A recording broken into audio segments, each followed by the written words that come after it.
He wanted to build an empire and ended up becoming its lesson. He was born in silk, baptized in politics, and raised inside the most dangerous family in Europe. The world remembers his name with a shiver. Cesare Borgia, a man too brilliant to be dismissed, too ruthless to be forgiven. He didn't just play the game of power, he defined it. And centuries later, when Machiavelli wrote The Prince, it wasn't theory, it was biography. Rome, the Renaissance is in full bloom. Art, intrigue, poison, and prayer, all sharing the same table. Cesare is born to Rodrigo Borgia, a Spanish cardinal who will soon become Pope Alexander VI. That's right, the Pope had children, several, because in this Rome, holiness was merely good PR. Cesare grows up surrounded by velvet, whispers, and ambition. He learns Latin, law, swordsmanship, diplomacy, and hypocrisy. The church teaches humility, his father teaches strategy. At 15, he's already a bishop. At 18, a cardinal.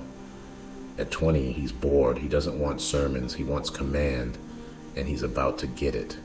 Rodrigo Borgia becomes pope. He buys votes, bribes cardinals, and calls it divine providence. From that day, Rome becomes a family business. His daughter Lucrezia manages marriages like chess pieces. His son Cesare becomes the sword of the papacy.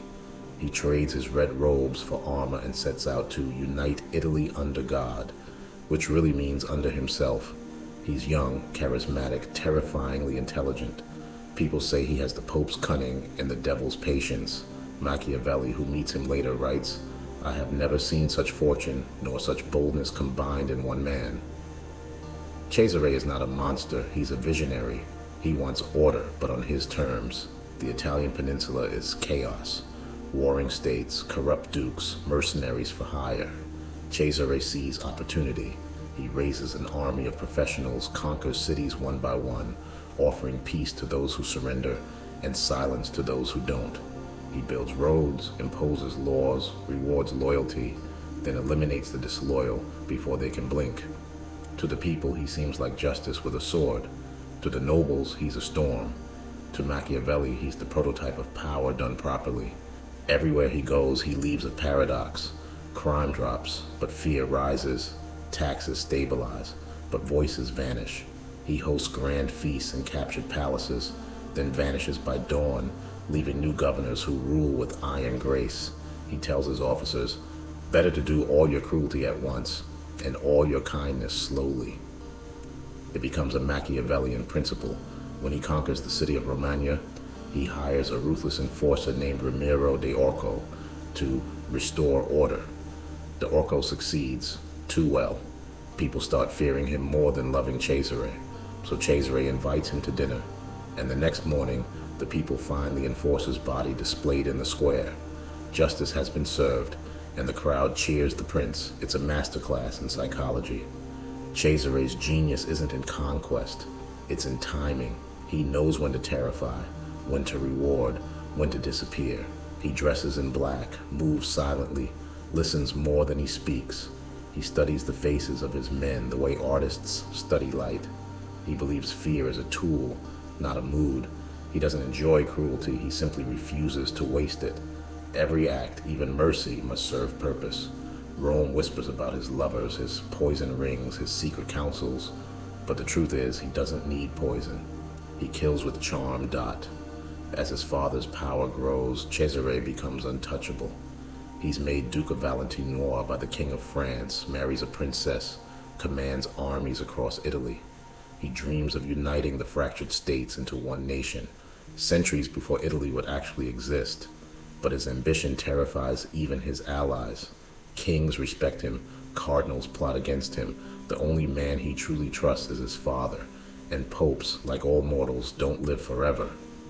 The plague hits Rome. Pope Alexander VI falls ill after a banquet, and Cesare, always by his side, collapses soon after. Some say they were poisoned, others that it was malaria. The details don't matter. What matters is timing. Cesare survives, his father doesn't, and with one death, the empire he built crumbles overnight. Enemies he once controlled crawl out of the shadows. Allies vanish like mist. His health weakens, his army deserts. The man who seemed immortal suddenly looks human. Desperate, Cesare tries to hold his lands. He rides from city to city, negotiating, threatening, promising, but without the Pope's blessing, he's just another warlord with good manners. Machiavelli meets him one last time. He's still elegant, still calculating, still certain. "I will recover everything," Cesare says. Machiavelli believes him, almost. But fortune, that fickle goddess he thought he could master, finally turns away.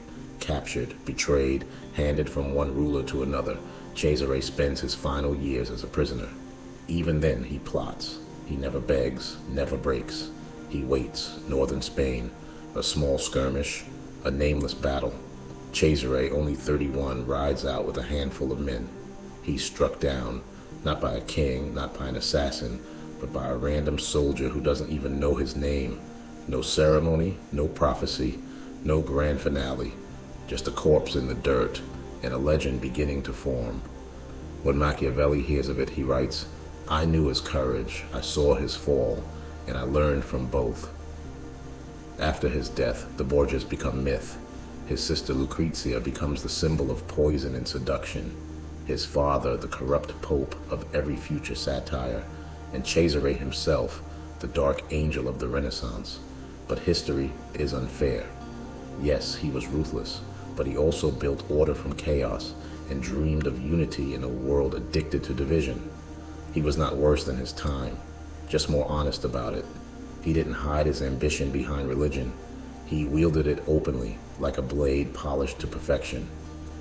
Years later, Niccolò Machiavelli sits in exile, writing The Prince. He dedicates it to another ruler now, but every page whispers the name Cesare, the ideal prince, bold, decisive, cunning, merciful only when useful, never ruled by morality, only by results.